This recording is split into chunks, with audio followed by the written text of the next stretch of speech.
Bonjour à toutes et à tous, comme je m'y étais engagé, je reviens vers vous pour vous faire un point sur la situation de notre territoire face à cette épidémie de coronavirus. La situation sanitaire est particulièrement stable. Il y avait hier soir à l'hôpital de Cahors 5 hospitalisations, 2 personnes qui sont placées en réanimation. Les choses évoluent donc peu et c'est encourageant. Nous attendons notamment très bientôt les effets du confinement.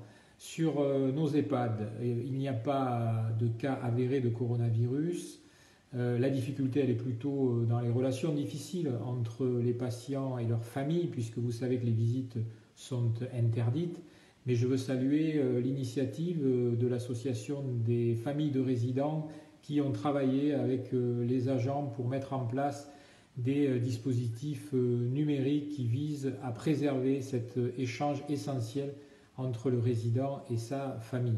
La collectivité est plus que jamais mobilisée pour assurer les services essentiels à la cité. Je pense à la collecte des ordures ménagères, à la propreté, à la tranquillité publique. Et vous le savez, nous accueillons depuis la fermeture des écoles les enfants des personnels soignants. Ce dispositif a d'ailleurs été élargi très récemment aux enfants des personnels de police, pompiers, ce qui permet aujourd'hui de rendre ce service indispensable. Le dispositif continuera la semaine prochaine sous une autre forme, puisqu'on sera en période de vacances scolaires. L'accueil ne se fait plus dans les écoles, mais dans les ALSH. L'essentiel est bien que le service se poursuive et je veux remercier les agents mobilisés.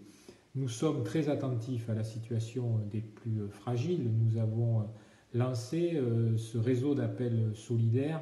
Il y a aujourd'hui plus de 200 personnes qui ont été identifiées.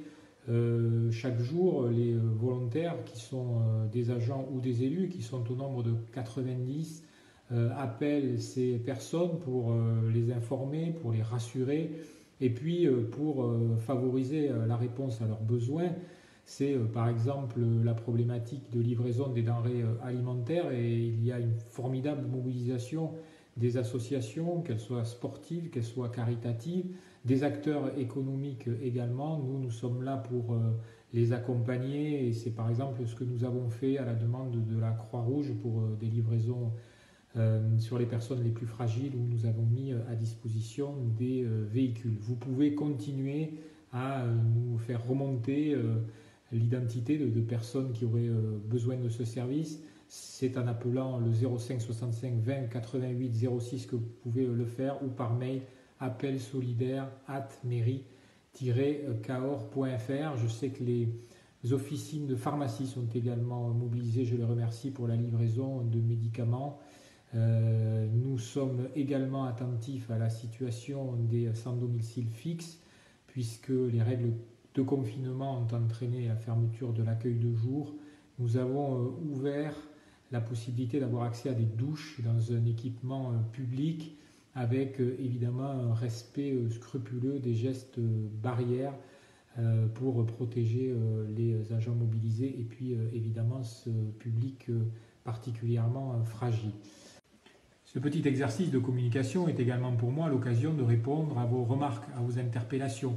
Elles ont été nombreuses sur la situation du marché. J'étais contre la fermeture de ce marché, c'est une mesure nationale. Nous avons sollicité une dérogation auprès de l'État, elle n'a pas été entendue. Nous continuons à négocier, notamment si les règles évoluaient, voir dans quelle mesure on pourrait organiser ce marché sous une forme qui sera forcément un peu différente. Mais la préoccupation majeure qui est la nôtre, c'est la situation des producteurs. Nous les avons appelés et nous les accompagnons pour améliorer les relations qu'ils peuvent avoir avec leur circuit de distribution ou voir dans quelle mesure un lieu pourrait leur être offert sur la ville pour assurer leur livraison. Vous m'avez également interpellé sur la question de l'opportunité de désinfecter les places et les rues. C'est vrai qu'il y a quelques communes qui ont mis en place ces dispositifs. Moi, je souhaite agir de manière la plus cohérente et la plus efficace possible et c'est pour ça que nous avons sollicité l'avis de la Haute Autorité de Santé qui a conclu au peu d'efficacité de ces dispositifs et même du risque qu'il pouvait y avoir pour l'environnement puisque vous savez qu'on utilise de l'eau de Javel qui est diluée dans l'eau. Donc nous n'avons pas retenu ce dispositif.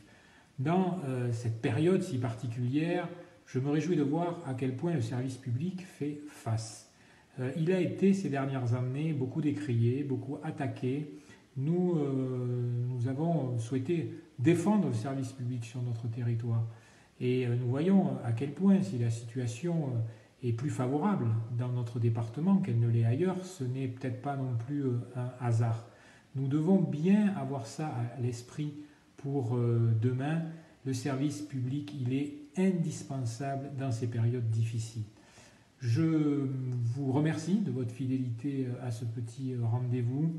Je vous souhaite à toutes et tous beaucoup de courage. Restez chez vous, respectez les gestes barrières, prenez bien soin de vous dans ces moments difficiles. À très bientôt pour une nouvelle page d'information.